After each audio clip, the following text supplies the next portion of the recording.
بسم اللہ الرحمن الرحیم۔ حضرت ابو امامہ صدی بن عجلان بہلی رضی اللہ عنہ سے روایت ہے، انہوں نے فرمایا، میں نے حجۃ الوداع کے موقع پر رسول اللہ صلی اللہ علیہ وسلم کو اپنے خطبہ مبارکہ میں یہ فرماتے ہوئے سنا، اللہ تعالیٰ نے ہر حق والے کو اس کا حق دے دیا ہے، لہٰذا وارث کے لیے کوئی وصیت نہیں۔ سنن ابن ماجہ حدیث نمبر 2713۔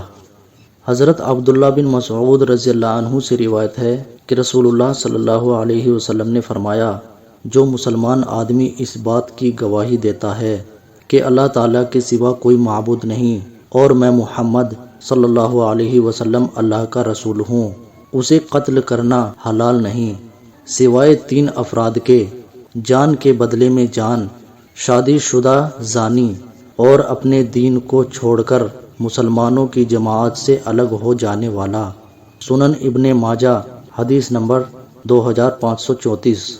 حضرت ابو ہریرہ رضی اللہ عنہ سے روایت ہے کہ رسول اللہ صلی اللہ علیہ وسلم نے فرمایا، جو شخص کسی مسلمان کی پردہ پوشی کرے گا تو اللہ تعالیٰ دنیا اور آخرت میں اس کا پردہ رکھے گا۔